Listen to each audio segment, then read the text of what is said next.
Today we are reading Vayikra Chapter 22.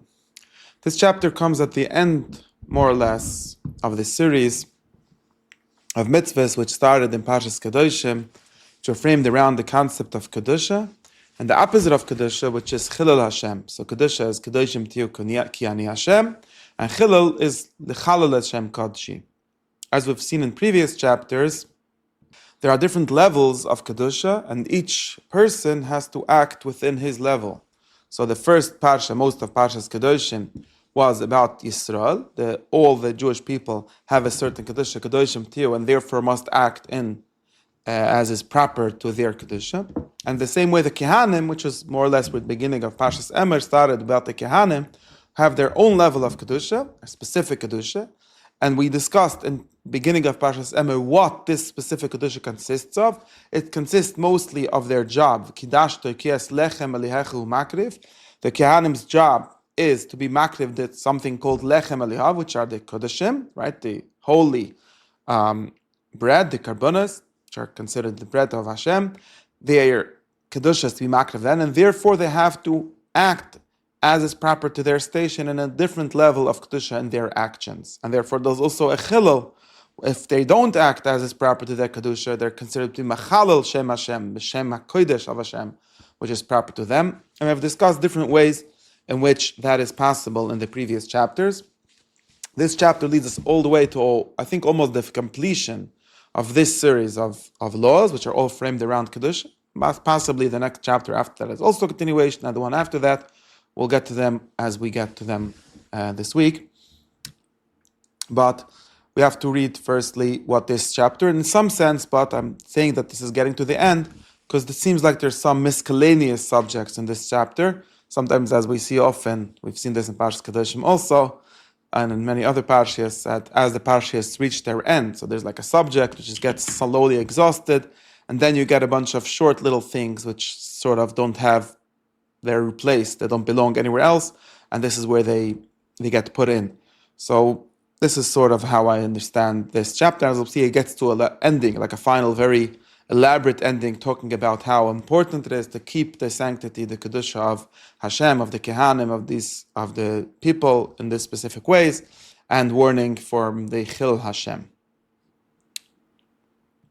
So the first parsha in this chapter starts with a long warning, a whole pasuk which is just a warning, just a framing of the subject, says, telling Moshe, and this is another thing, how I see that this is a beginning of a new part in this series, because the previous chapter finished with Moshe, you can see here, with Moshe speaking to Aaron and his children and all the people, and telling them apparently everything until then, or maybe everything in that specific chapter, which started Daber Aaron, but maybe all the way back to, not sure how far back we can go, because it talks about Bnei Yisrael. What did he tell them? We want to go back all the way to the beginning of Parshas Kedoshim, because I think that since then there isn't a report of Moshe speaking everything to the Bnei Yisrael. And as we've discussed already in the beginning of Vayikra, although all of this is laws, there's still a story, a narrative of Moshe teaching the laws to the people and how it was received by him and how he gives it over to them. So it's possible that that's all goes back all the way to then. Not sure entirely and for sure until where it goes down, but for sure there's a new beginning. So until now was laws that are relevant to all the people. Now we're talking about laws of Kedusha specifically, which are relevant only to Aaron and his children. And therefore there's this specific framing, just like Kedoshim Tiyu started with Kedoshim Tiyu Ani Hashem. There's a beginning, it says, V'yinazru mekodeshe v'nei Yisrael v'lo yichali Hashem kodeshe ashrem megdishim li Ani Hashem. What this is trying to say is that the Kehanim should be careful with the Kodeshim, the things, the Karbonas, that the people are being makdesh to Hashem, and not to be machal of them. I think that the pasuk was arranged in a specific way, so it should finish Asher Hem Megdishim Li, although really Asher Hem Megdishim Li, as you can see here, belongs to Kodesh V'nei Yisrael. But it didn't want to finish V'lo Yichali Hashem Kodesh, it wanted to finish Magdishim Li Ani Hashem, in a similar way to like Kedoshim Tiyu Ki Ani Hashem, Ki Kodesh Ani Hashem. And now what is specifically what do we mean? Now is the second pasuk, which is again a full pasuk, like it begins and ends, starts Amar Elem and finishes Ani Hashem. And this is the style of many of the pasukim, where they give in each sentence the full story. and each time it gets more elaborate, each time it gives you more details. What I mean to say? What I mean to say is that one of your children, any of your generations, which will go close, which will touch. Rashi says touching means eating, but in any case, the touching is the problem. They're getting close to the Kodeshim when he is impure, when he is Tameh, he will receive the Einish of Kodesh. We've seen many times the Einish of Kodesh is specifically the Einish that you get for mixing boundaries, for not obeying the correct Kedusha of things. And now, we still don't know what this means. We still don't know what is Tumah, and what kind of Tumah, and how do you get pure from which Tumah. All of that we don't yet know. And some of it we'll find out now. Some of it we've already found out. Some of it we still will not find out until Parshas Chukas, where it talks about Tumah Smeis, how you get pure from it, and other things. But we get some details of explaining what this V'Tumosei Olav mean, right? How is Tumas, and how the sentence starts again.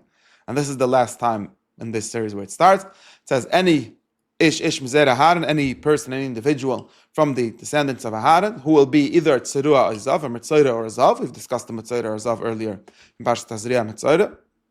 He cannot eat from Kodeshim, and here we also know what Yikrav means, right? It says explicitly, Lo Yochal, until he is purified. Now, the purification of Tzerua and Zav, obviously we already discussed in Parashat Tazria Metzoira. It said how to become not anymore a Tzerua or a Zav.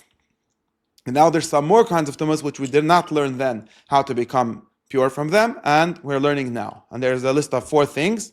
Someone who touches b'chol tamei nefesh, so he touches someone else that was tameh, or if a shich vazera went out of him, or if he touched a shered which is metame, or if he touched a person who is metame. Maybe that's the same thing as negeh b'chol tamei nefesh, but tamei nefesh probably means tamei lemes, and adam ashit mele means someone who touched a different tameh.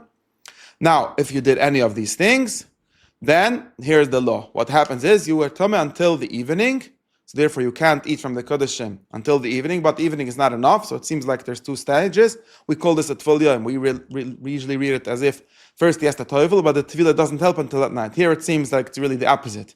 First he has to wait until at night, and also he has to wash himself. So he's tameh for 1 day. That's like his man for the tameh. But besides for that, he needs to wash himself.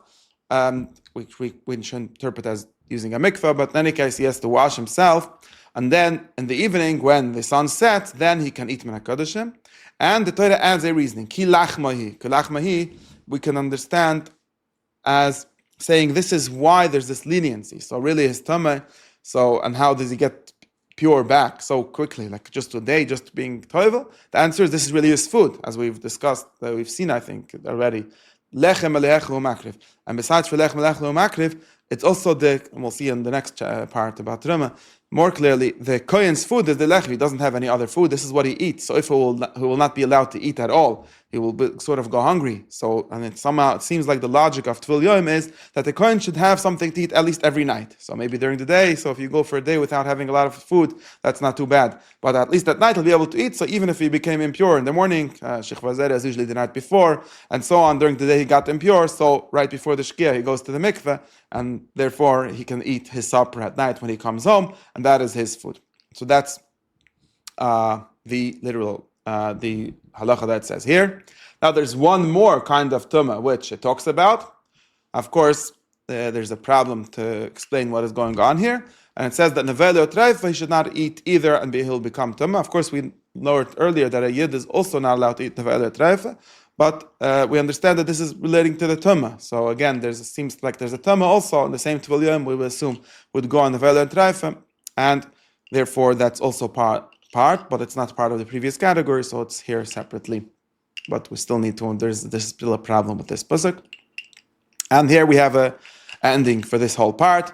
V'shamru neshmarti, they should keep my watch, right? Watch my watch, again, because the Kehanim, we've said this, seen this sometimes, the Kehanim's job is to keep the watch of the Kodesh, of the holy things, and this, specifically the ones that the Yidden are makdish, and part of that is not touching them or not eating them while they are impure.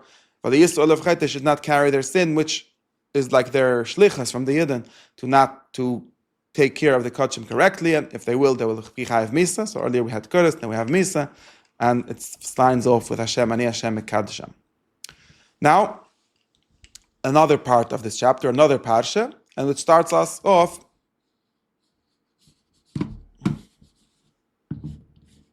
to another subject. What's this new subject?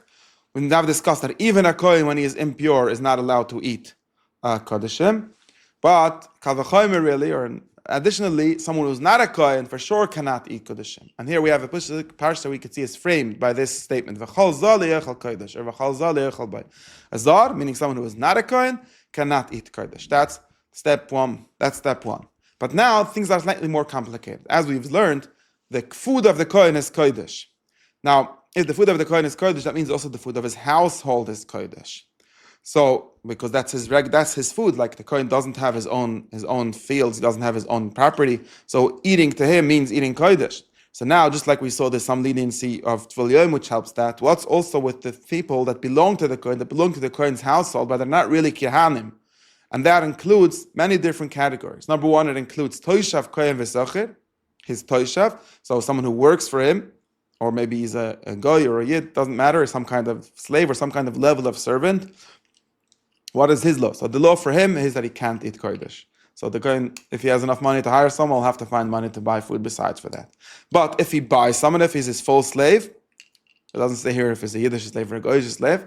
We'll have to refer to the laws of slaves to find out if you can buy a Yiddish slave. But if he's a full slave, then he can eat. And the same thing, Yilid Beis, as someone who bought the mother of the slave. So already the slave was born, it's considered even more part of your household. We'll see this many times in the laws of slaves. Slaves in ancient times were considered part of the household, but there's two levels of slaves. There's a slave that you bought, and there's a slave that was born in your house, which is even more part of your household. It might have literally been born out of the master, as we've learned in Parshas Mishpatim, Lechav Yid, or he might have been given him a slave to marry her, which was again considered as part of his household, like it's almost like his daughter-in-law, then for sure. But in any case, Eved of a Kohen can eat. Now there's another kind of person who is not entirely a Kohen himself, so the son of a Kohen is a Kohen himself, not a problem.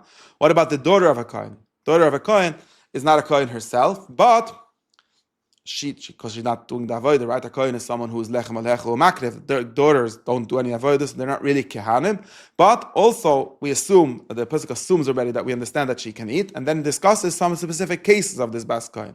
The kohen's daughter, sometimes she marries a zar, she marries someone who's not a kohen. So now, she loses her kohen, so to speak. It's not really that she loses it, she only ate the kodeshim because she belonged to her father's household. Now when she leaves to her husband's household, she can't eat anymore Trumas HaKodeshim. There's one exception to this rule, sort of. In other words, there's one way for her to get back. If she, which is really the way of how to get back to her parents' household. If she gets married, and then even if her husband dies or she gets divorced, but she has children, so she's still part of her father's household, of her husband's household, right? We learned the halacha and different halachas. We see how a woman, in some sense, can remain part of her husband's household, even though he died or divorced her. Then she doesn't get back to her father's house. But if she is an almuna or a grusha, her husband died or divorced her, and she has no children, so there's nothing tying her to her husband's household, then she can return to her father's house, and then she eats from her father's food. So that's the halacha of a zar, and the specific kind of zars do belong to the kohen's household that they can eat also kodeshim or terumah. Now, we have the halacha of someone who is not a kohen and ate kodesh b'shoigig. So, I'm not sure we've already said, but b'shoigig, maybe it says here, b'shoigig, there's a specific law that if you eat kodesh b'shoigig, you will have to repay it plus 1/5, plus 20%. And here we have another pasuk, which is just a summary and a nice ending, saying that they should not be mechalal, and if they will, which seems to mean that the Kehanim are responsible for making sure that no Zar eats Kodesh, and Kehanim are responsible for keeping this in the Kedusha, and so on. So those are the laws, and I think this ends this part. Maybe we should have one level of ending at this part. This ends this part of the Shmira of the Kedushas HaKodeshim, right? The Kedushas HaKodeshim is that a kohen cannot eat when he's tama, and a zar cannot eat it, and specific laws of a zar, and what happens if a zar does eat it. So that ends that subject.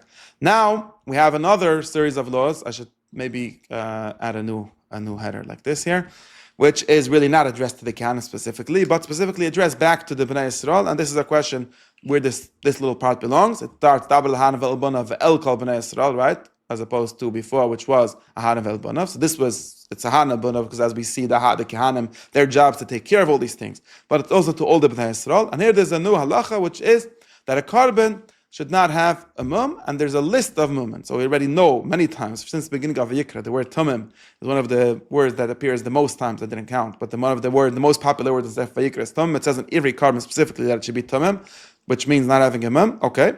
But this is the parsha which gives us what the mumen are. That's probably the point of this parsha. It's analogous to the parsha that we had earlier, which talks about the mumen of the kehanim, which is probably why it's what it's doing here. A little earlier we had in Parshas, right in the previous chapter, Brech of Aleph, we discussed the mum of the Kehanim, and there's a list of which Kohen is a Balmum, and now we have the list of the mumen of the Karbonas. So first we have a list of all kinds of Karbonas. Well, first all kinds of people. This is very detailed kind of law, both in Beis Yisrael, Menaged, no matter if he's a Jew or not, or a Ged. He has to do a Tumim, no matter what kind of carbon, Baka, Kvosim, Uzim, cannot have a Balmum. It's not L'Rotz, and Hashem will not be happy with it, so to speak. And the same thing with the Zevach Shlomim, which is, as we've discussed many times, there's a Oila, which is one kind of carbon, and a Shlomim, which is another kind of carbon.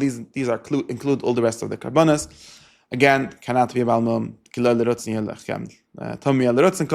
It's the same kind of, we see the same kind of ending here and here. And what we get here is the list of women. I'm not going to go through the list because I don't know particularly each one what it is, but there's a long list. 1, 2, 3, 4, 5, 6. One list, and then another list, maybe specifically for a shoyr v'seh, surah v'kolet, and it says nedova tas ois el nedele rutza, which has to be explained if that's the halacha or what does that mean.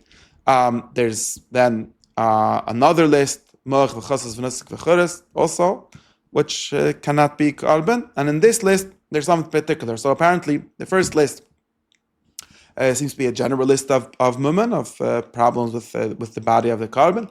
Second list seems to be something that's slightly less of a mum. It says nedova ta'asa. We don't interpret the halacha that means literally that you can make it nedova if it's voluntary, but not if it's obligatory, if it's a neder. But in any case, there's something less of a mum. We can understand that that's less of a mum. It's some kind of abnormality, but not like something broken. And now there's something which is something that is a different kind of category. Are a category. They're obviously a mum, but they're actually something that people do on purpose. So these are all mum in the reproductive organs of the animal. And these are things that are sometimes specifically done, and therefore we have a lav here, it should not be done. So besides for Hashem, for a carbon doesn't like a carbon bar mum, we understand the logic in that. There's also some kind of logic, and this has to be understood, because obviously there's a practical reason why people do that to their animals. They're not just trying to destroy their livestock, right? They want, there's a good reason for this. But in any case, and nowadays when people have this reality, there's always like, you sell it to a guy or something. It seems like we have to explain why there's this. You should not do it. So sometimes people do it, and this is a practice is outlawed. The Torah does not want people to make even their animals not being able. This is very anti-birth control, right? Halacha. Okay, at least for animals. And then there's another halacha we discussed again. It seems like, again, maybe this is specifically for this halacha, and that's why we have this, like we discussed, maybe again, the Ben Echa does do this practices, and there's not a problem. This is specific for Ba'artzachem. In any case, even if a Ben Echa comes and brings a carbon, we should not accept it if it has one of these mumen. And this also teaches us that Ben Echa sometimes come and bring a carbon. A ger is not a Ben Echa, right? A ger is someone who is already living with you. Whether we understand that he's halachically a ger and is very mekayim the mitzvahs, because then it's the same thing. Or if he's a ger toishav, however you understand, a Ben Echa is someone who's not a ger, a goy from somewhere else comes. Still, we enforced his halachas of balemum, because that's a question of honor for the mizbech. We cannot give a mizbech that is a balmum. So that's the end of the halachas of a mum.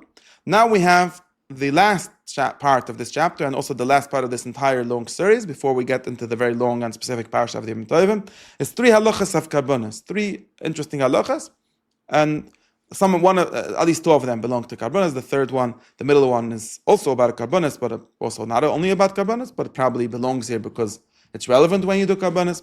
The first halacha is that we only allow to bring a carbon from the 8th day.